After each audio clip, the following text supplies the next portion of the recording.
If it's a day called today, we're talking guitars and life. Let's get into it. Well, hey everybody, welcome back to the channel. Man, well, I've got a little bit of a project update. Unfortunately, it's not a great update. So in the last video, we tackled the frets. We had some unleveled frets. I took my fret seating file and my rubber mallet jack and leveled frets, and you know, we conditioned, cleaned, polished, leveled, crown, all the stuff that we do with frets and fingerboards and all the things. Well, my friends, unfortunately, if I were to take my old fret rocker right here,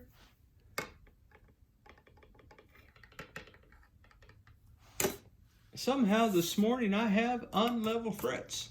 Now, I had even conditioned the board before I did all the fret work, thinking that sometimes conditioning boards perhaps makes things a little loose and frets kind of wiggle wobble a little bit. So I preemptively had done that, did all the fret leveling. If you watch the vid, you already know that. Oh, hey, if it's your first time hanging out with us, welcome, man. Come back and hang out with us anytime at Ted Talks Guitars and Life, man. Lots of cool folks in the comments chit-chatting away about all things guitars and life. Well, so unfortunately, we are back to 7 high frets as I count them. Really 6 and then 2 places down here, so we'll go with 7. So unfortunately, not unfortunately, I've decided to do what I was going to do in the first place, which is just level all the frets. I'm not going to chase 6 or 7 frets, man. I'm just going to level them. Now, here's the challenge that I have with this particular guitar neck. The particular challenge that I have with this guitar neck is that I do not have a radius beam that is a 12-inch radius. Now, I could go back to my old ways and go all willy-nilly with my 6-inch leveling, kind of freestyle in that bad situation right there. I have opted not to do that. The other thing that I could do is I could get some of my double-sided tape and some 400 action, since these are not stainless steel frets. My understanding from those that I've consulted is that stainless steel frets, you should probably, if you're going to level, use somewhere in the ballpark of 220. That is not prescriptive, descriptive of my conversations with my friends. You do you, Jack, in all things guitars and life, my friends. That said, these are not stainless steel. These are nickel. So I could take my old level here, put some double-sided tape on this bad boy, put some 400, and do a little That's leveling. That's the sound of leveling, you understand? But even that, I'm a little concerned. And guys, look, man, however you do it, this is not an attack on how anybody else does anything. I'm just talking about how I do it. I have found that my free-handed freestyling leads me to a lot of extra work. So I could do the 6-inch leveling beam, freestyling, which I am not, and I could use my level like my dear brother Chris does over at 5150. Man, check Chris's channel out, man. Show him some love. He's a solid dude, Jack. I could use my Guyker radius. Now, these work great, okay? They are a little pricey, okay? They're really stout. They do a really good job. However, my friends, this is a 10-inch radius and a 14-inch radius on the other side, Jack. I do not have a 12. So, in the spirit of me taking baby steps, and guys, I am saying baby steps now, you understand? Nobody grew up in one day. It takes us all some time. So, in a baby step toward doing things right, or more efficiently, perhaps, the first time, instead of, you know, man, we learn so much on the channel. Everybody who hangs out knows the way I learn how to do all of this is by watching, listening, and trying. And a lot of times when I try to do something, I get it wrong the first time. Everybody who hangs out at the channel has seen me jack a perfectly guitar up or make a bad guitar even worse. I don't want to do that, okay? What I'm going to do to this old Xaviere neck from the Pro820 Guitar Fetish guitar is I am going to purchase a Guyker 12-inch radius block. Well, welcome back everybody. We are back at the workbench. I didn't think you would mind if I preemptively take this board up, Jack. How many times can you watch Ted tape up a guitar neck, my friends? I do not know, but we've done it several times together, you and I. So we have here today the two implements that we need to do a really good job on this Xaviere PRO820 guitar neck from the good folks at Guitar Fetish. So I have taped the board. I have marked all of the frets. You may remember that we had about 7 frets, and I don't want to chase those bad boys anymore. So I did, as I indicated in the introductory part of this video, purchase from the good folks at Guyker. Guys, these are very expensive, at least as Ted sees the world. They are much more expensive than maybe more money than probably I should have spent. I think these run somewhere in the ballpark of 42 US. And if you're asking me, Ted, why would you spend $42? Yeah, guys, you know, I counted today that I've had somewhere in the ballpark of 20 guitars to the shop, and I've done fretwork to almost all of them. And up until a few weeks back when I bought the 14-inch radius gauge for another guitar that I was working on, I've done all that freestyle kind of by hand. I want to get better at what I do. Okay, I want to do a more excellent job, not for anybody else other than this old boy right here. So I took the plunge expecting that I'm not done setting guitars up. I'm not done buying guitars for myself. I don't know.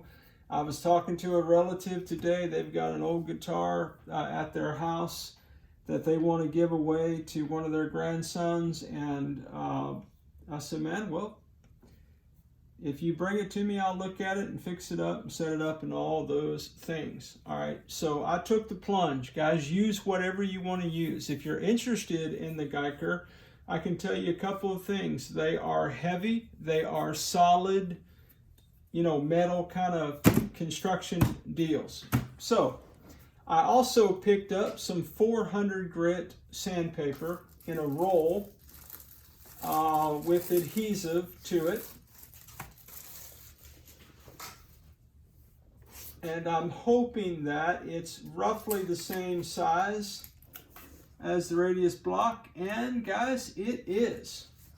So on this particular radius block, on one side you have 12-inch and on the other side you have 16. Yeah, there you go. I'm kind of looking at the monitor, see if you can make that out or not. So I am going to use 400. Why am I going to use 400, you might ask? Well, my understanding is that if you're working with stainless steel, you probably want to start with about 220. Stainless steel is, I don't know if it's obvious to everybody or not, but stainless steel is beefier, harder to work with than nickel frets. Okay, these are nickel frets, so 400 ought to do it for us. I have taped the board up as I mentioned. The other thing that I proactively did is that I marked all of the frets with the Sharpie. So that's going to help when we go to sanding. And guys, look, man, some of you guys can do this blindfolded with both of your hands tied behind your back. I am still learning, guys. I am still learning, and I hope that I'm getting better with every guitar that I work on, and I hope that I'm taking some good time to explain everything to you guys about what I'm doing, in the hopes that what I do may or may not be helpful. I sure hope it's helpful.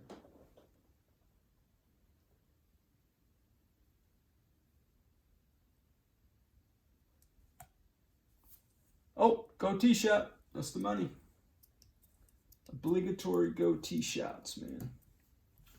All right, guys. So I have affixed the 400 grit sandpaper to the 12-inch radius gauge because this guitar neck is a 12-inch radius. I think I want to glove up for this operation. I don't know why I'm gloving up now, because I wanted to be able to have my handsies free to deal with the Scotch tape side of this sandpaper. So guys, look, I've used the Guyker radius block a couple of times, and I'm just going to tell you that I think I did it too aggressively. I think I did it a little too roughly. If you hang on the channel, you can't imagine that, right? Oh, by the way, if it's your first time, welcome. Man, always glad to have anybody hanging out with us here on the channel. I'm just going to sit the radius gauge on the guitar neck so that you can see the radius, okay? So I've got kind of a safe zone built in where the guitar neck is not, 2 inches and 3/4 wide like the tape and like the block or the sanding block is. So I'm going to want to make sure that I try to go down the middle. I'm thinking I might want to stand up for this, but I don't want to block the camera. So what I'm going to do is I'm going to start down here at the bottom, and I'm not going to apply a lot of pressure, and we're just going to see what happens. Hey Sparky, shout out to Sparky, man. Sparky is going to paint a guitar with enamel paint. And he said, what's the worst thing to happen? I said, shoot, I don't know, man. Story of my life. What's the worst thing can happen? All right, guys, here we go.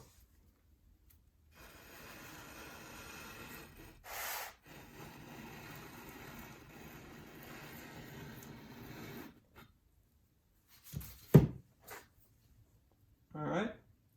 Now, as I look at that, I can tell that it's taken some of the marker off, okay, on some frets. That suggests to me that where the marker has come off, that fret was high.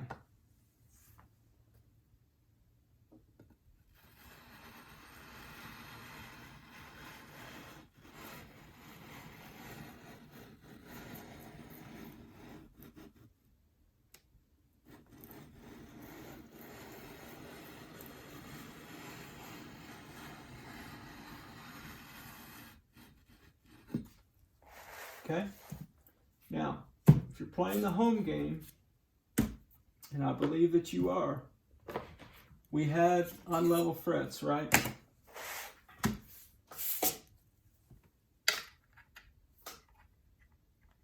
All right, you may remember that the second fret was high. Let me get a couple of cork blocks.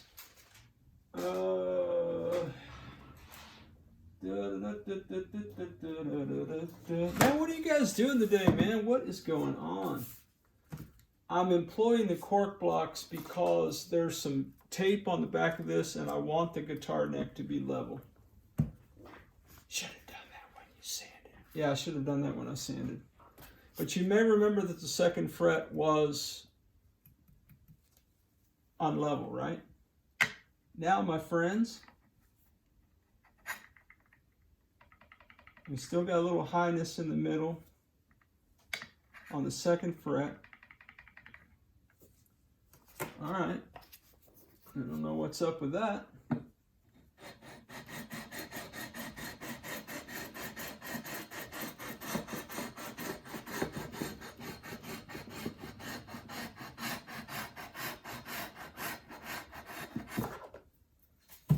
Now the other thing that I do think I will do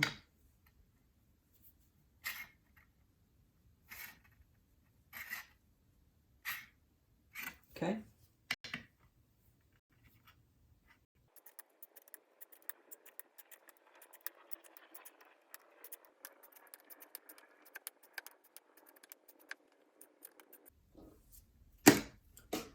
Okay guys, we have level frets. So that was really cool, man. What you guys think about that, man? Put it in the comments. What is really going on with that, Jack? Stand by, I'm getting props. By props, I mean I'm getting some tape. So what I'm going to do now, I am going to take my leveling beam to the last 12 frets of this guitar neck. Guys, player preference thing, just something that I want to do here. I'd like for the higher frets to be just a skosh, I'm saying.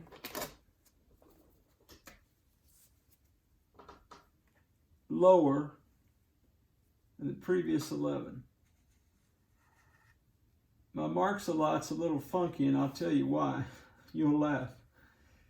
But that's what you do at TED Talks Guitars in Life. You laugh at the guy who doesn't know what he's doing. I was doing something with super glue on another project, and I got just a dab of super glue on the tip of this Sharpie. So I just cut it off. So yeah, my marks a lot's not exactly flat, if you know what I'm saying. What are you gonna do? All right, guys. So I'm gonna do the same thing, okay? I'm gonna take my radius sanding block and I'm gonna go over just the last section of these frets, okay? Maybe 4 or 5 passes, and then I'm gonna look to see if the marker is going away. I'm gonna do it somewhat lightly to begin with.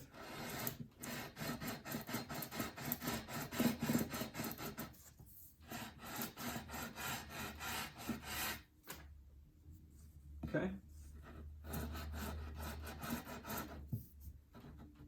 I don't know, man. J-Man, am I doing this right?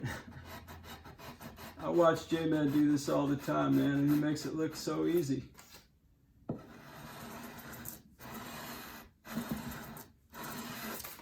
All right, well, that's more than a couple passes, okay, guys? But that's just me being me. Don't do anything I do. That's the moral of the story. All right, now I'm going to check my frets to make sure I did not unlevel any of them.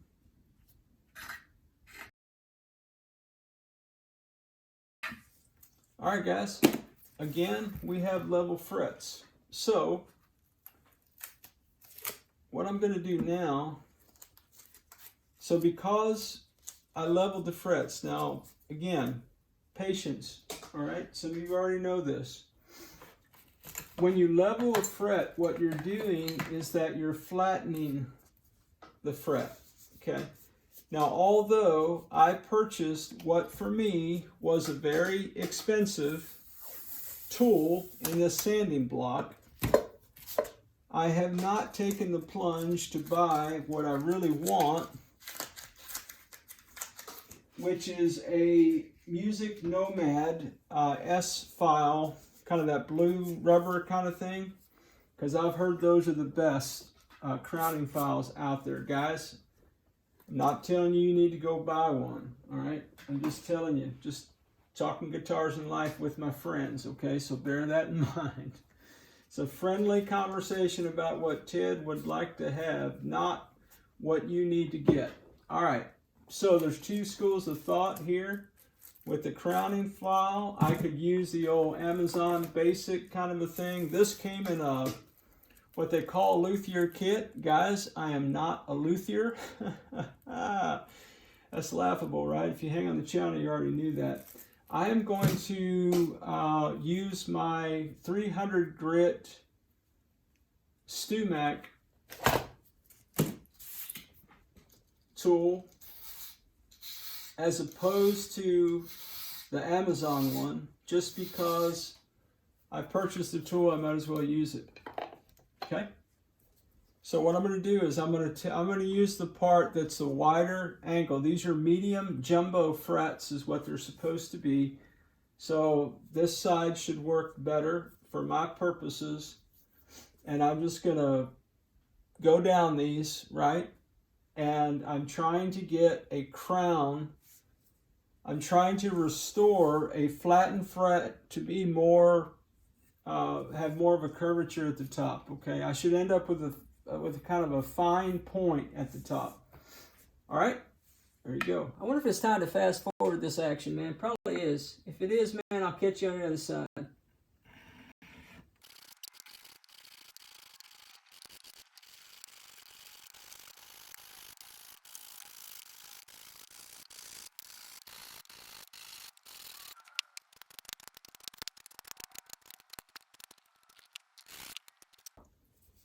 Okay guys, we have level frets once again.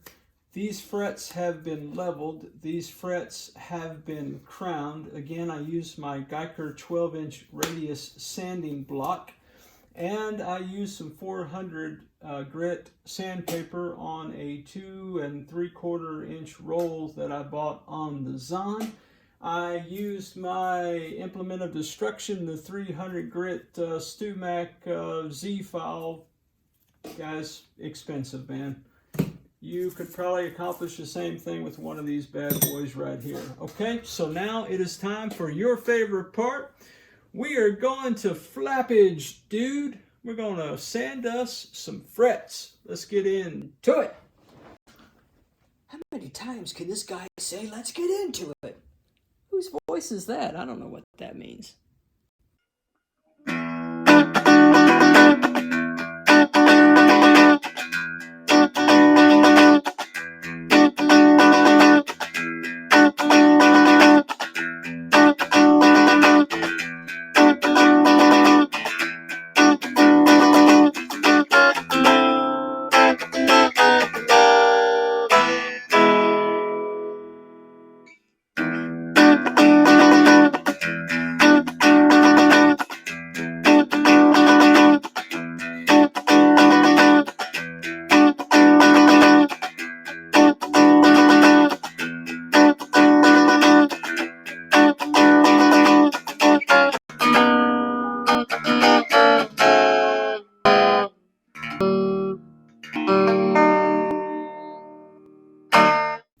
Well, there you go, my friends. That is one guitar with leveled, crowned, polished, conditioned fingerboard. We are back where we were when we started, Jack. But this time with level frets, and we are good to go. Hey guys, thanks for hanging out with me, man. I appreciate any time that you hang out with me, but especially on a day called today, Jack. It's Tuesday night. We about to go on a live stream here in just a little bit, man. Look forward to seeing everybody on the next live stream. Tuesday nights at 7:30 p.m. Central Standard Time, Jack. Hey guys, thanks for hanging out, man. Y'all are the best. Well, as always, wherever you are in your guitar journey, I pray it's a long, smooth, safe, joy-filled ride for you, Jack.